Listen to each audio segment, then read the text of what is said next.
True Crime Fix is a podcast with adult themes and graphic descriptions of crime which may not be considered suitable for all ages. Please use your discretion when listening.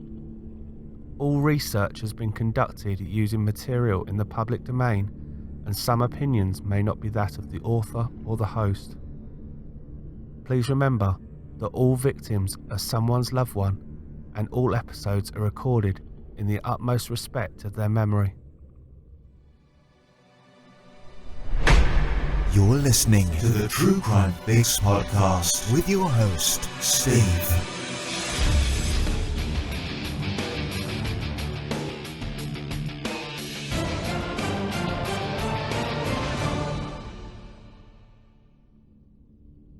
Hi everyone, and welcome to this special edition of True Crime Fix.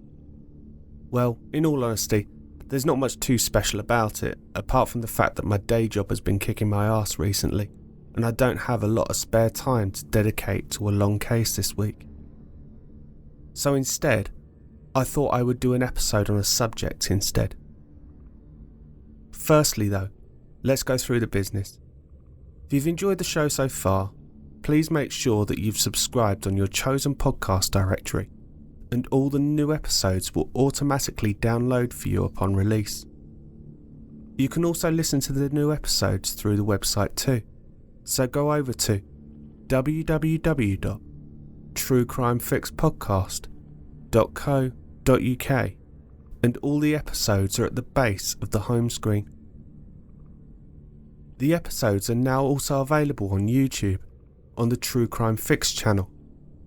They're usually uploaded on the Friday after the release as a podcast, so please, if you do enjoy the show, spread the word as far as possible. I would also like to welcome Kate to the True Crime Fix Patreon family. I really appreciate the support. If you want to join Kate, please come over to www.patreon.com/True Crime Fix podcast. At the start of May, a report from members of Parliament here in the UK reported that during the first 21 days of lockdown, calls to the National Abuse Helpline had increased by 49%. Calls to the Men Advice Line had also increased by 16.6%. The domestic abuse charity Chain also reported that the traffic through their website had increased threefold.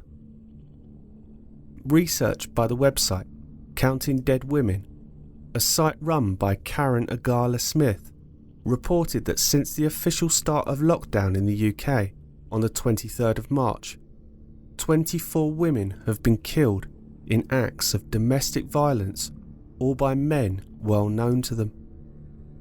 These figures are correct up until the 20th of May. There are no statistics held for men, however. This is a startling amount, and if you suspect that a friend or a loved one is a victim of such a situation, please make sure that you notify someone. Today's episode is going to be dedicated to two women who unfortunately were victims to this type of crime. Firstly today, I'm going to go across the pond to the United States. So without further ado, this is your True Crime Fix. I'm your host Steve, and this part of the episode has been dedicated to Anna Hurd. Anna Lynn Hurd was born on the 30th of April 1996 in the city of Cambridge in Minnesota. She was the daughter of Patrick Hurd and Jennifer Hutchins. She also had three siblings, Patrick Jr., Justin, and Nicolette.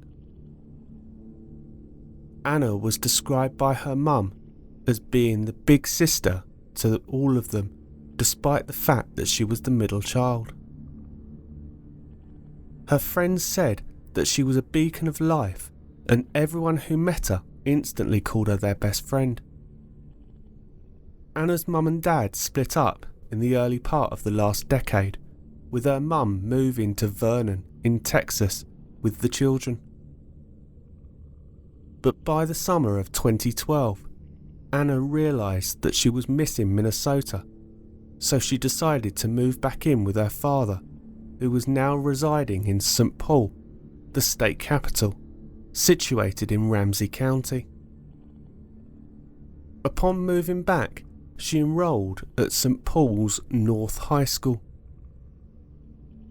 As the new kid in high school, she got a lot of attention, some good and some bad, due to her indie rock chick appearance, with dark eye makeup and a facial piercing, as well as her demeanour where she would speak her mind. She had a number of girls who took an instant dislike to her. Despite this, she tried to make the most of her high school experience, and she joined the volleyball and basketball teams. She also caught the attention of Anthony Mitchell, a student who was 4 months older than her. He was a student in the Junior Reserve Officers Training Corps.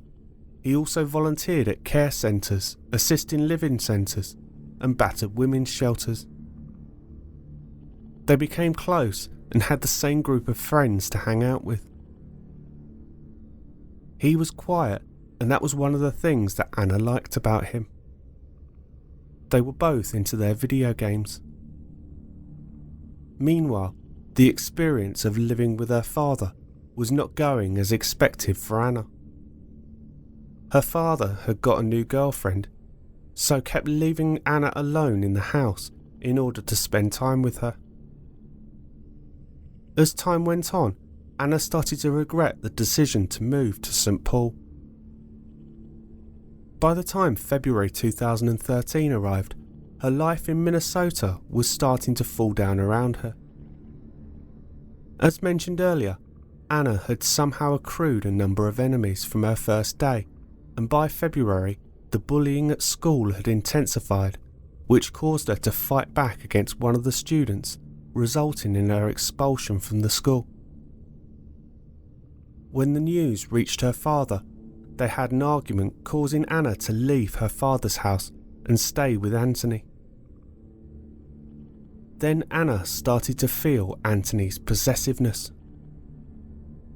He would constantly ask who she was texting, or where she went, and whom she went out with. Anthony had problems with his temper, and sometimes threatened to commit suicide if Anna would leave him, saying, "I would not be able to go on if you left me." Anna reached out to her mother back in Texas about moving back in with her. Anna's mother sent her the money to buy tickets to get home, saying that Anthony may follow later if he wanted to. She broached the subject with him, and he seemed keen. The only proviso was that Anthony could not live in the family home. A job was lined up for Anthony, and he went about pawning some of his belongings in order to get a ticket to follow her. But Anna's interest in Anthony was starting to dwindle. Around that time, Anna had rekindled her contact with TJ, her ex-boyfriend in Texas.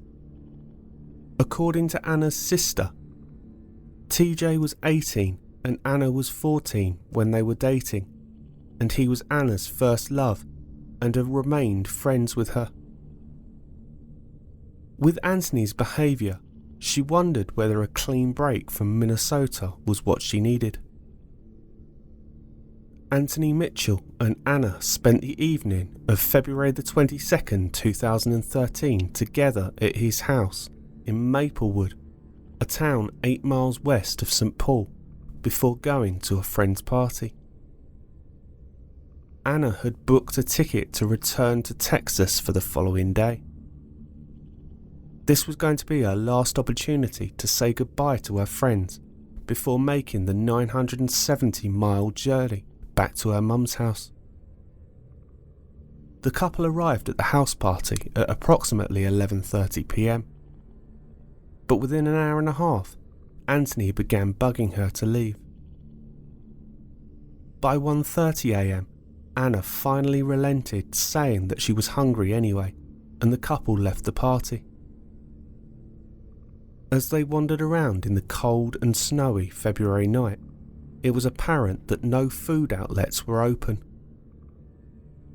It was at this point that Anna and Anthony apparently separated, with him going back home and Anna heading back to the party alone. Anthony returned home alone at 3:30 a.m. and told his mother, who was still up, that Anna had returned to the party alone. Anthony told Anna to text him once she had arrived back at the party, but he did not receive any message. Just over half an hour later, he said that he was going out to look for her, but returned home distraught a short while later with blood on his hands.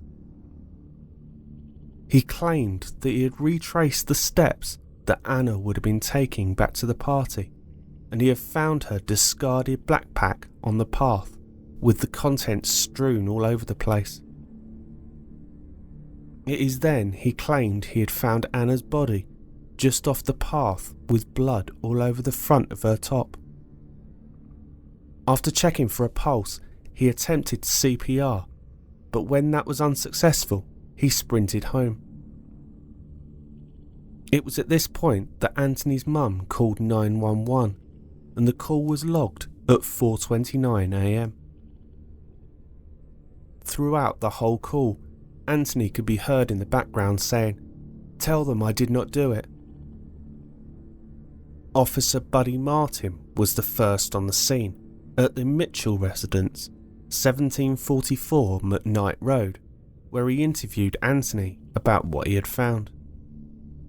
From there, Anthony took them to Hillside Park, a journey which, if Google Maps is correct, is about an 8-minute walk away. When they arrived, they went to the spot that Anthony claimed to have found Anna's belongings. The path was pitch black, and Officer Martin and his partner, Officer Resney, found it nigh on impossible to see anything without a torch. In fact, if they had not had the exact directions that Anthony had given them, they would never have found Anna laying approximately 15 feet from the path. The paramedics pronounced her dead at the scene. During the initial police interview at his home, Anthony said that he had seen a young man with specky blonde hair wearing a white hooded jacket bending over Anna's body and going through her pockets. When Anthony had approached, he must have startled him, and the young man had run away from the scene. The police now had a description of a suspect. The next day, Jennifer saw on her daughter's Facebook profile too many rest in peace Annas. She said that after calling Anna for hours with no answer, she learned of her death by checking social media. When you go onto Facebook and you see RIP Anna and all of this other stuff on your daughter's Facebook, it's a total shock, she said. I was supposed to hold her in my arms the next day, and now I'll never be able to hold on to her in my arms again. She immediately travelled to St. Paul, feeling compelled to see the scene where Anna's body had been found. When she arrived, Mitchell led her to the place in the snow where her daughter had been found. I freaked out, Jennifer said. I scooped my daughter's blood up. It was still all over. The last of her life. I stuffed it into my jacket. I probably went crazy, but that is where my baby was murdered. The provisional medical examiner's report stated that Anna had died from exsanguination due to the multiple stab wounds. In the wake of the tragedy, Jennifer found Anthony a great comfort, like a true and loyal boyfriend. Even though he had only been with Anna for 9 months, she trusted him. He attended all of the services and vigils which were held for Anna, and also was seen on numerous occasions at the makeshift memorial. Anna's funeral took place at Wilbarger Memorial Park in Vernon, Texas on Monday the 4th of March 2013. One thing that looked suspicious to the police within a week of the investigation starting was that upon going back to the Mitchell residence on the night of the murder, investigators identified blood smears in the vicinity of the upstairs bathroom and traces of blood on a towel. And yet the testimony of Mitchell's own mother stated that he did not go upstairs to the bathroom after he returned home and told his mum to call 911. There was also a number of inconsistencies with his story. The police interrogated Anthony again, this time at the police station. The inconsistencies in his story raised some red flags. Firstly, when asked if Anthony had a torch when he found Anna, he had said no. It was dark at the time, and as the initial officers on the scene had learned, it was impossible to locate the body without a torch. Secondly, Anthony kept lagging behind the police when he went to show them where he had found Anna, claiming that he couldn't go back to where he had found her body. Between what the officers described as his whiny voice and his insistence of not going back there, it raised another red flag. Thirdly, he had said, "Look for the drag marks." As mentioned previously, it was extremely dark and he did not have a torch, so how could he have seen the drag marks that easily?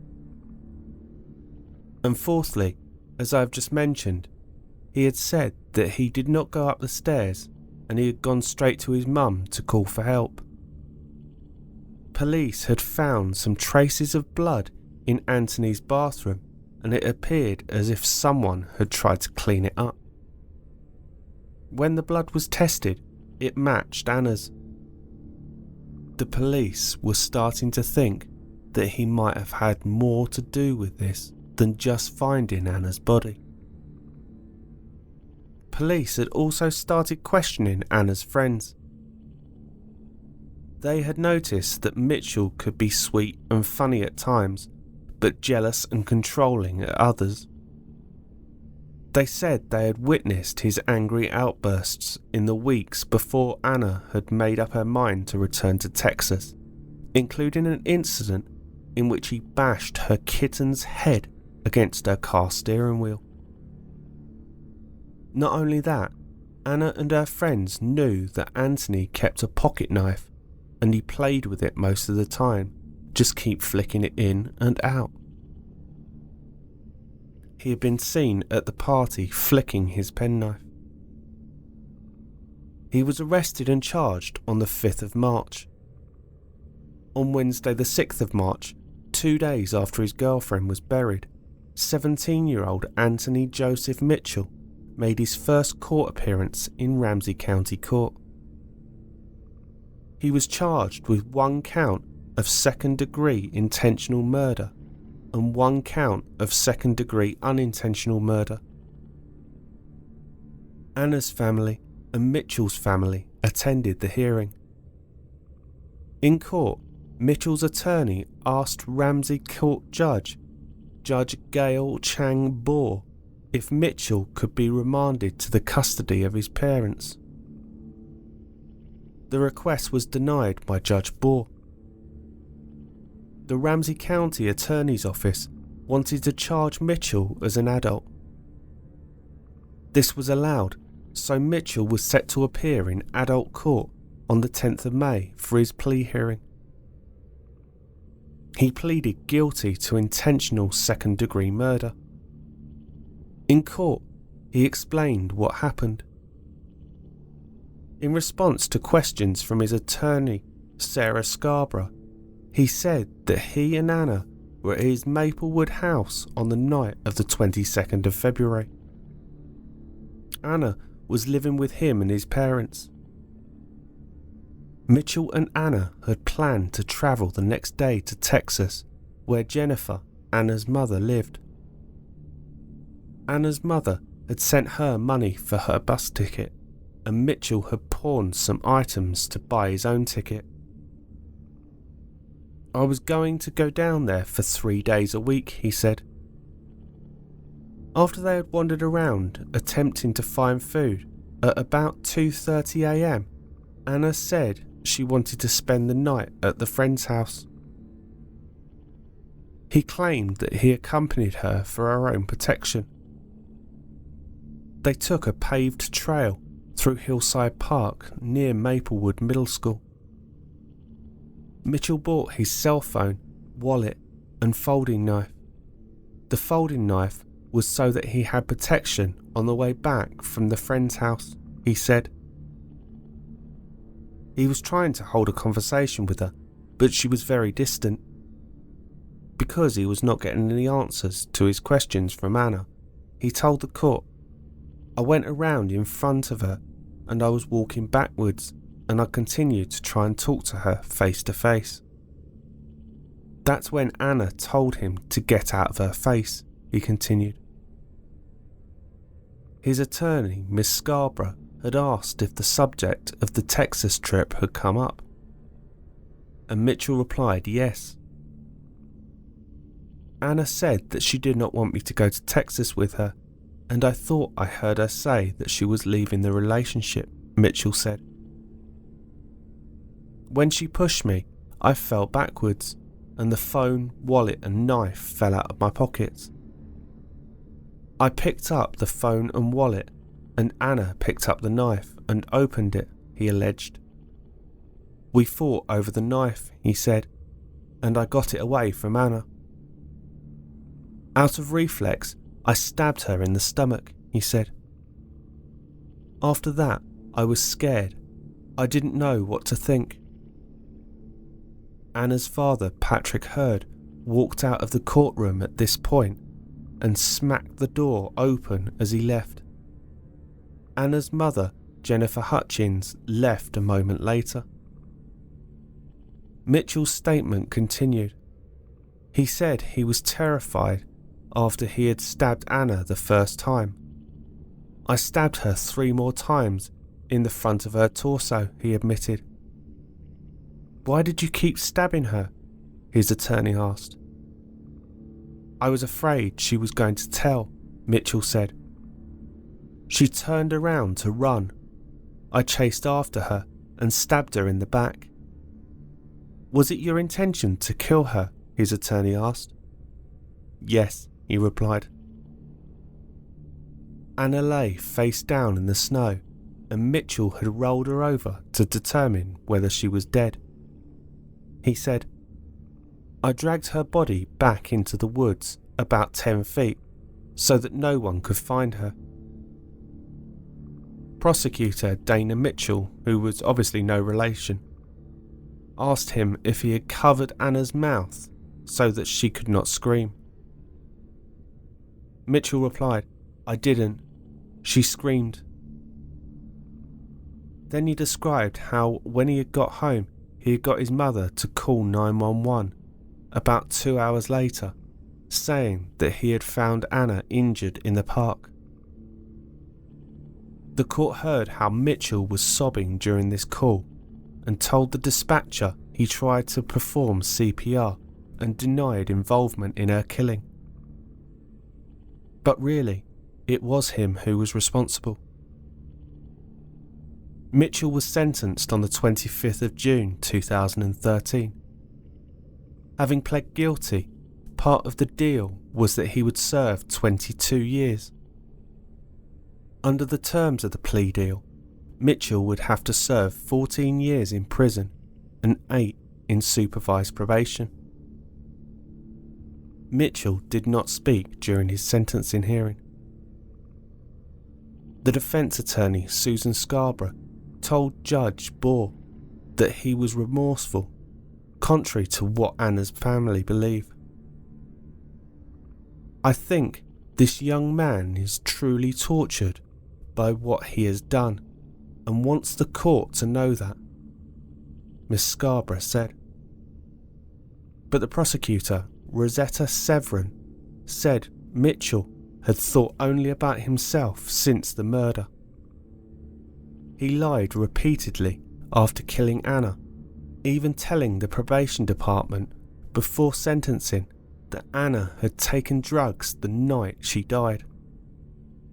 We know that this did not occur because the autopsy found no drugs in her system, the prosecutor said. Neither of Anna's parents could bear to sit through the entire sentencing of their daughter's murderer. Anthony Joseph Mitchell Jr. had turned on her and stabbed her 5 times. The last strike was in her back, prosecutor Rosetta Severin told the Ramsey Court courtroom. Coward, Patrick Hurd whispered from the front row. Severin then disclosed that one of the wounds pierced Anna's heart, a detail previously unknown to the family members. Patrick Hurd spoke again. "Piece of shit," he hissed. Then he left the courtroom. After Jennifer had spoken of her unrelenting grief in the victim impact statement, she too left the courtroom. Cries could be heard as the door closed.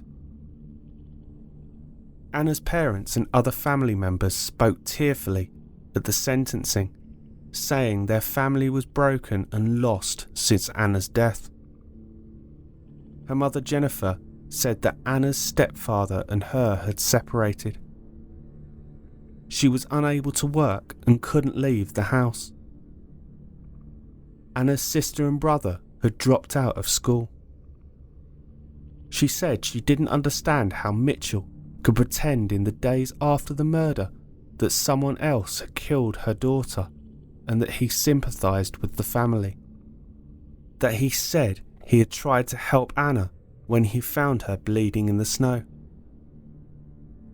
How could Mitchell look at her in her coffin and not break, she said. How could he kill my precious daughter? I've lost £80 since my daughter's death. I do believe that I'm dying of a broken heart. She was my life, and the way that she was taken, no one should have to go through that. No one. Mitchell is currently incarcerated at Minnesota Correctional Facility's Stillwater Prison, which is only 17 miles from his Maplewood home. He is due to be released on the 7th of September 2027, when he will be just 32 years old. Still plenty of time for him to have a life. Plenty of time to have a family. 2 things that Anna won't have the same opportunity to do.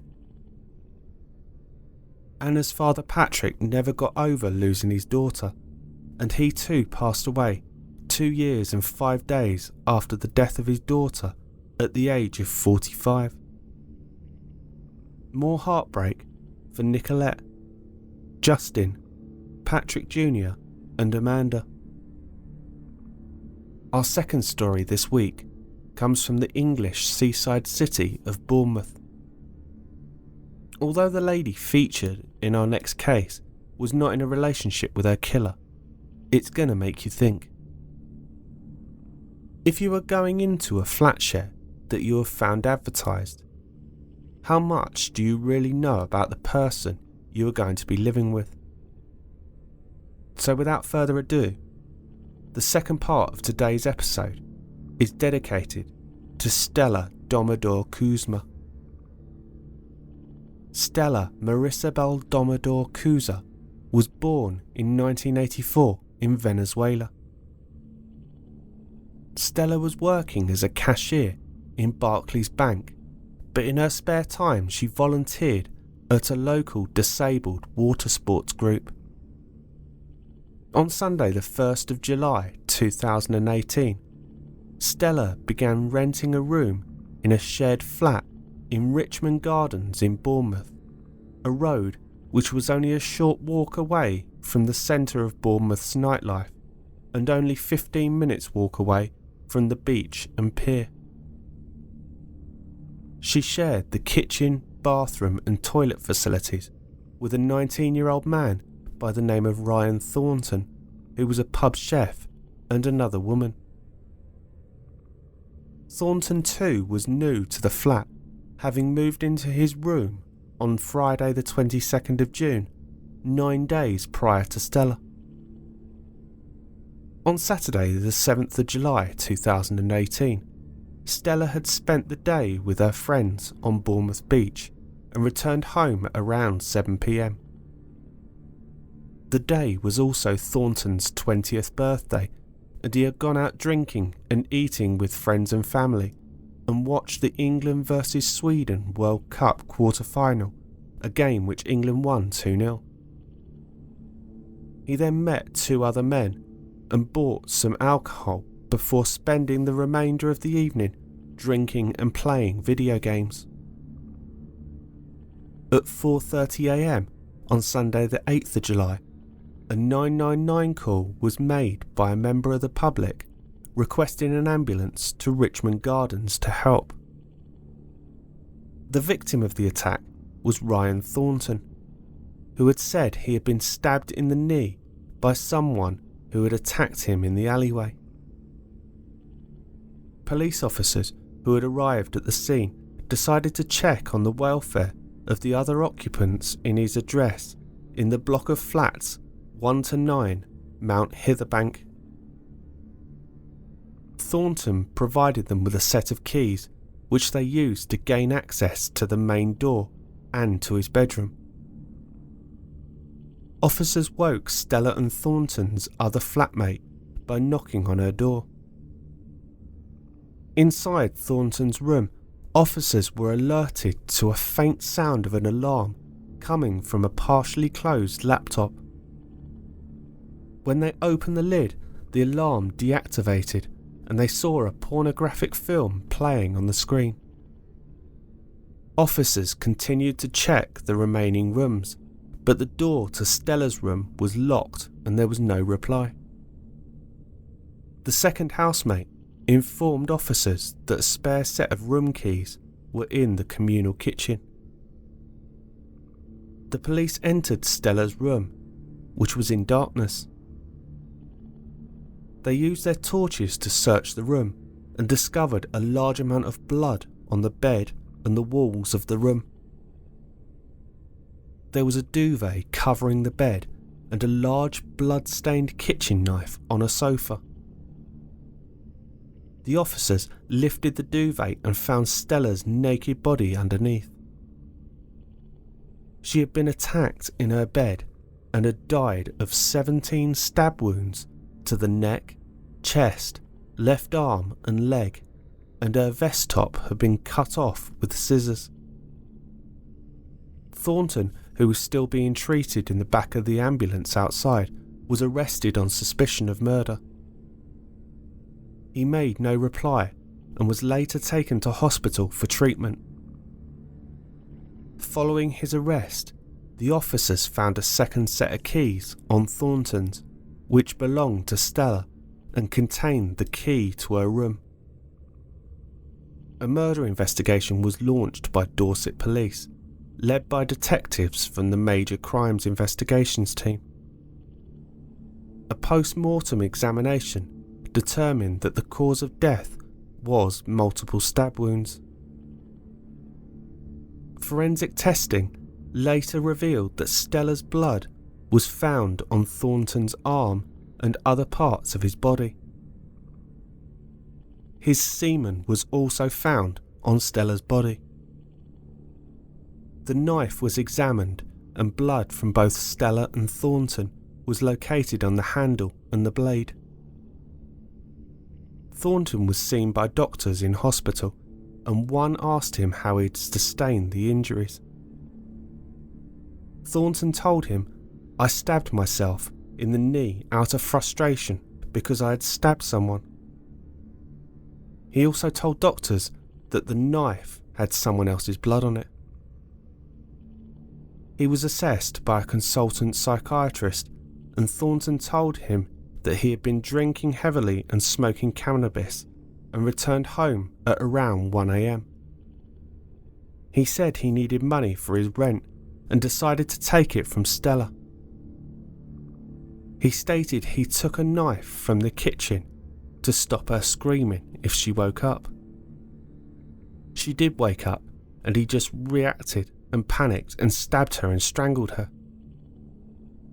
Thornton's first appearance in court was at Poole Magistrates Court on the 20th of November 2018 on the charge of 11 counts of possessing indecent images of a child. When Thornton's laptop had been examined in the aftermath of Stela's murder, several videos of a violent sexual nature were found, one of which was identified as being the video playing when the officers entered the room. In addition, 572 indecent images of children were found on his laptop, including 98 of the most serious Category A type. This relates to images involving penetrative sexual activity with an animal, or sadism. Thornton entered a guilty plea to all 11 counts, and he was handed an 8-month prison sentence. Thornton then appeared before Winchester Crown Court on the 30th of November 2018, charged with Stela's murder. The Honourable Mrs. Justice May presided. Matthew Jewell QC acted on behalf of the Wessex Department of the Crown Prosecution Service, and Nigel Lickey QC was the defence barrister. Ryan Justin Thornton pleaded guilty and was jailed for life and told he would serve a minimum of 22 years and 6 months before he was eligible for parole. During sentencing, Mr. Jewell QC told the court how Stela was well educated and well travelled. He said, "She is described as being a lovely person, fun to be around, warm and confident, always smiling, and someone you would instantly get on with." Mr. Jewell added that she had not been in a relationship with the defendant and had described him as untidy and dirty. Nigel Lickey QC, the defence barrister, said Thornton was lonely and isolated, and added, "He went in planning to enact some kind of sexual fantasy, but in the real world she screamed and he reacted and panicked. He killed the young lady in the most terrifying circumstances. He undressed her and carried out one act of sexual gratification." During the sentencing hearing, the judge heard a victim impact statement read by one of her cousins on behalf of Stela's mother, Olga. She wrote, "Stela was an active member of the community. She loved to volunteer her time to help others and had a particular soft spot for animals, often rescuing strays, helping them find new homes, and when possible, adopting them. Stela was responsible, focused, hard worker, and determined when she faced difficulties. She left footprints in the hearts of everyone who had the pleasure to meet her, and she will always be remembered for her big and generous heart. Stela, as many of her family members did, left Venezuela in the hope of finding a new home, a place where she felt safe, where justice and law existed. She chose the UK for its job opportunities and its organised and safe society. I've missed not having Stela with me every day for the last 4 years, but I knew she was only a phone call away. Now, every time I want to reach her, I have to face the reality that she is no longer with us. I have no words to express how much it hurts knowing that Stela won't be joining us anymore at Christmas dinners, family trips, or simply to chat to know how her day has been. Stella loved so much to be around people, sharing meals, or just her day's work stories. This is why, when she heard that a room had become available, she didn't think twice about moving back into a flat. I never imagined that Stella's life could be in jeopardy in the place that she loved so much to call home. I spoke to her the night when she came back from having a fantastic day at the beach with one of her best friends from home. Stella just told me how happy and tired she was, and that she was looking forward to going to the beach the next day as the weather forecast was looking good. I will never forget the moment my phone rang the very next day and her friend told me that something had happened to Stella and she was no longer alive. My heart stopped for a few seconds. I could not find the words to say anything other than, Stella cannot be dead. I spoke to her last night and she was at home.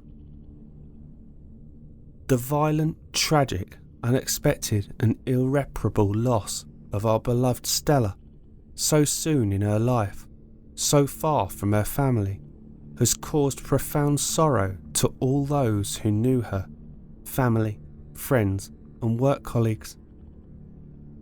I've received an enormous amount of messages from all over the world, and they were all in shock, trying to find explanations for such an horrific event. Every night I go to bed thinking about Stella's dream and future plans to bring me to the UK to live with her. Only God knows what Stella went through on that horrible night. Nobody deserves to have their beautiful life end in such a heartbreaking way. One's freedom ends where another begins. Unfortunately, someone crossed Stella's path and decided that he had the authority to violate her rights and take her life away.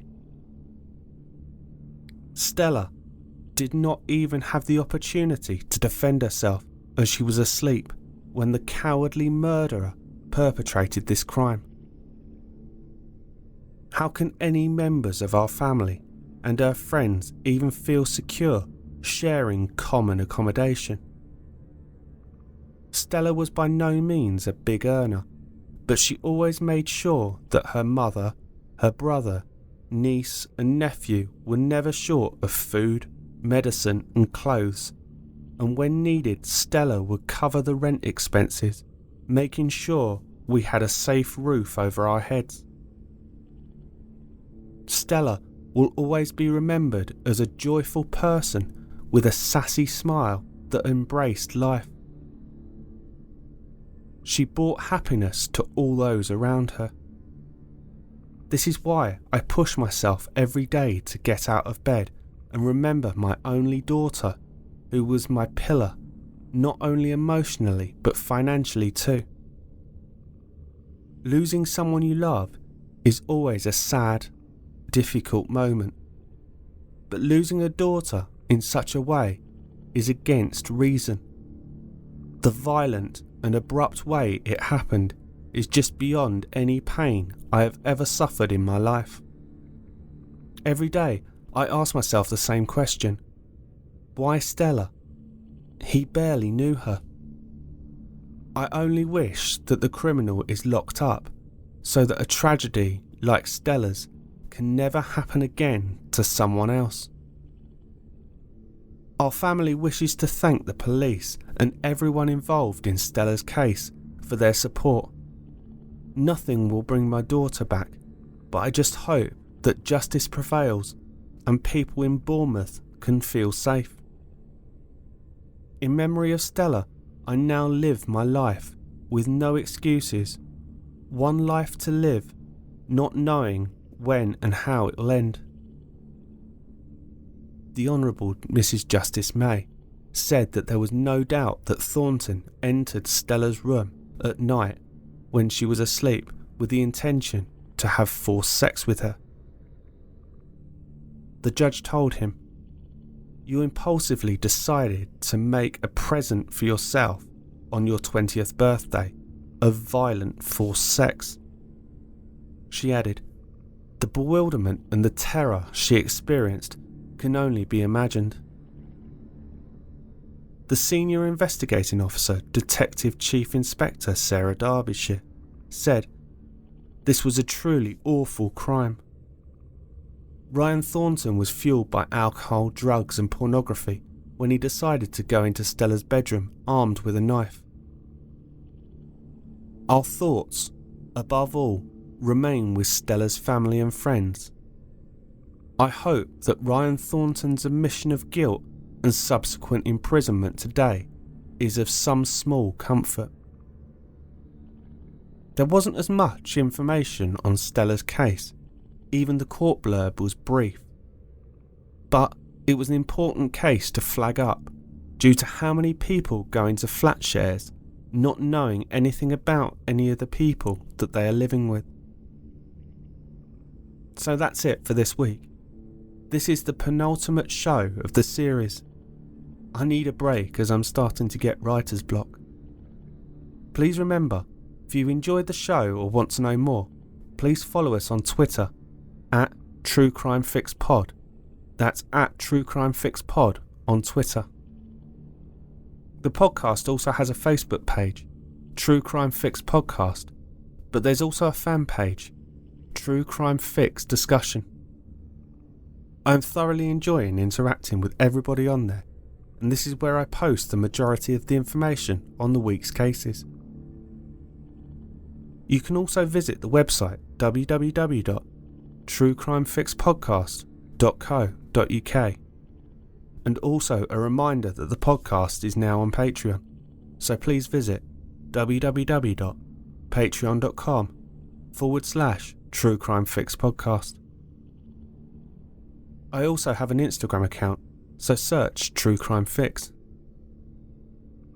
Also, if you have any suggestions or feedback for the show, please contact me at truecrimefixpodcast@gmail.com. That's truecrimefixpodcast@gmail.com, or go through the Contact Us page on the website. Until next time, stay safe, look after each other, and live life to the fullest, because you never know who or what might be coming around the next corner. Take care, everyone.